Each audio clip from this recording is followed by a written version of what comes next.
welcome to Sydney, guys. Thanks. Zach, so can we first of all talk about your inspiration behind this film? Yeah, well, I mean, I guess I was thinking about my own mortality at the time, sometimes the sort of thing that keeps you up at night. You also think about these natural disasters that just take people in an instant and then they're gone and they had no time to prepare. And so I was just thinking, what if you could flip that on its head and you could see the natural disaster coming, but you still couldn't stop it, but what would you do? You know, it would give you time to take stock and figure out what's most important in this life and essentially what would you do with your final hours. And I think that's such an interesting question because we all have our own answer, and this is but one answer to that question. Everyone has their own these final hours. What's yours? Or is it similar to this, wild parties and... Well, I think that as many friends and loved ones as you can get your hands on and raid the nearest bottle shop, sail off into the sunset. Job done, job done. And so, Jessica, I mean, what was it attracted you to this when you first read the script?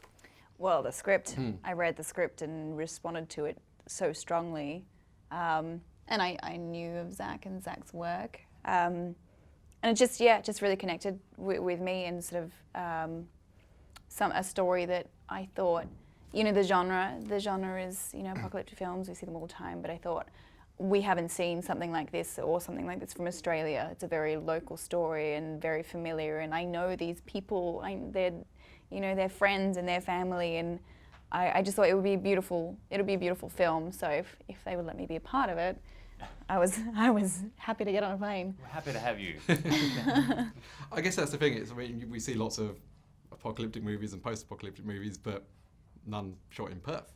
I mean, was that coming back to shoot a film in Australia was one of the things that attracted you to this? Always. Well, just tell a good Australian story, a compelling, powerful, action-packed, thriller. But with the subject matter, a premises that gets to the marrow of it all. And for me, it was the blueprint of a story that this can transcend into a film and celluloid and actually be a canvas with moving picture and have these characters bring such vitality and such brutal truths, of just like, this is fight or flight, this is victim survivor mentality, it's do or die, and it was so cool to meet Zach, obviously, but to see his short film transmission and just all the ducks were lining up for me. And it was the script, it was just a very honest, very raw script with real, believable, authentic characters that weren't completely redeemable and likable or lovable, and that's what made it really interesting as well. And just letting it breathe, and just it was like a very good bottle of wine that you were like, oh my God, I wish this would never end. Reading the script, I've got to have it all. But I've got to have it all, yeah. And that's how I felt essentially after making it. I felt like I had a huge hangover after it. It was quite an intense film, every day is your final hours, It was a very, very cathartic experience as myself, a man in my 30s, coming of age in my own rights and my own passage of, this universal experience of journey and spiritual questions and life and death, and end of the day, you're born and then you die, whatever, There's a lot of ways to look at it, and it was just really cool to have a script to ask those questions even further, and then have to develop your own consensus of, well, what would you do with your final hours, and what is this crazy journey all about, and what is this connection, and why do we make art? And so it gets quite existential and philosophical. It's great, and it should be deep, and we should be doing this more, conversing more, sharing story more, and just simplifying, and it's nice to be a part of a piece of art that really translates for me and helps me, share more relationships and creative relationships, and it's what I love about life. It's like your final hours on earth. It's like, art, family, food. It's quite simple. Where, culture down, don't culture up. So Zach, I mean, having actors who are obviously so passionate about the film, and as a writer director, are you pretty like, you got to stick to my word, or are you happy to let them kind of run with it and improvise? And I think the best results are when you're, handing the keys over to the car. Like my job was finding Nathan and casting Nathan. I'd never met Nathan. I didn't know him from a bar. So when I saw his first test sent in from LA, his own self-test, just blew me away. I mean, we looked at a lot of people, and everything happens for a reason, and he got the character at that point in his life, you know, and he responded to it in a way where, you know, you need to find an everyman that can handle himself in a fight, but one who has such vulnerability and sensitivity that can let the audience in. And he just knocked it out of the park. And, you know, like, so my job is doing that, and then it's handing the keys over and just massaging a little bit. But when you got someone so passionate about a film like Nathan and Jess, like, such great band you can just massage away, old mate. it's just trust, Massage you know. away. It's like I trust you to make certain decisions, and it's your job to act. So act, perform. Do what I You're pay you the for. artist. Massage you gently. You know, I'll come in and give you a little bit of a rub every now and again, but yeah, it was a two-way street. You know, you trusted us and we trusted you Yeah. from the get-go. So it was just a very safe environment to create in, and just was quite effortless that way. Yeah. I mean, I guess for both of you, obviously it's not really spoiling anything. We are leading to the end of the world, so it's not really a spoiler as such. But you get that final moment when you see what's going to be happening. I mean, how was that to prepare yourself for and to shoot?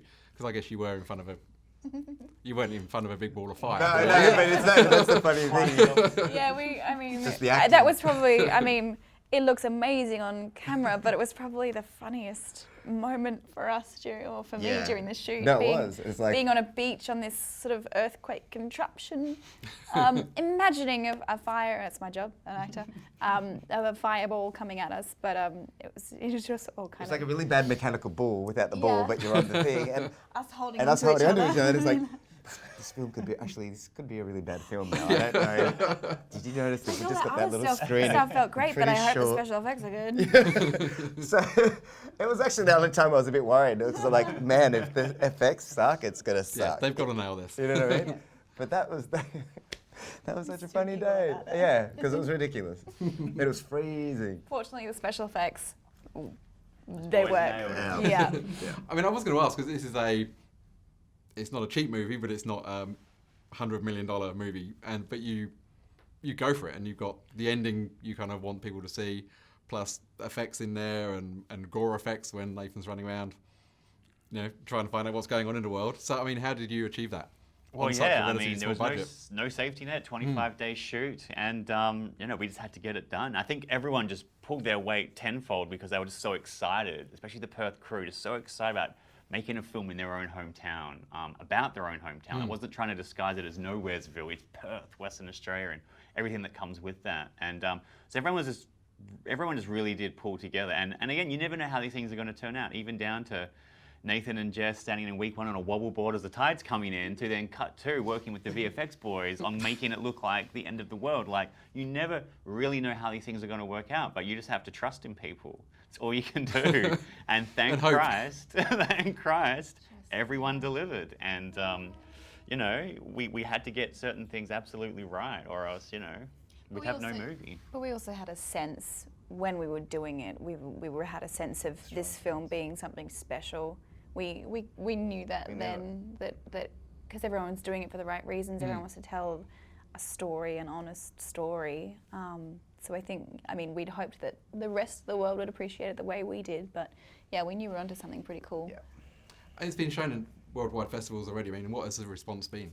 Well, Standing I mean, ovation. Hey. we took it to Cannes, and I mean, they're just so vocal, and we were worried about getting booed. You don't know how the French are going to respond to it, and they were just commenting and cheering during the film at certain cathartic moments. Anytime they had a release cathartically, like they would respond during the film, and we were looking at each other going, And laughter. "Wow, where are we?" Yeah, and laughter. it was- Like they weren't afraid to laugh at the dark humor that's running throughout the film. Sometimes audiences feel maybe a bit afraid to laugh, but I think if you're going to tell a movie about the last day on Earth, you've got to go to some dark places. But you've also got to balance it out with the A story, which is James and Rose, and that's the heart of the film. Plus, you've got to have those lighter moments, those moments of reprieve. Otherwise, it'd be a pretty depressing movie. Or else it'd be a very bleak, depressing end of the world, as opposed to an interesting, captivating one. Yeah.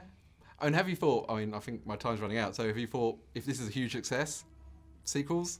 Have you thought if there's any way you could do this? If you could let me know how to get that sequel, what our opening scene is, you let me know. Vicky in a bunker under the ground. There you go. The Freddie and Vicky story. Yeah. 10 years on.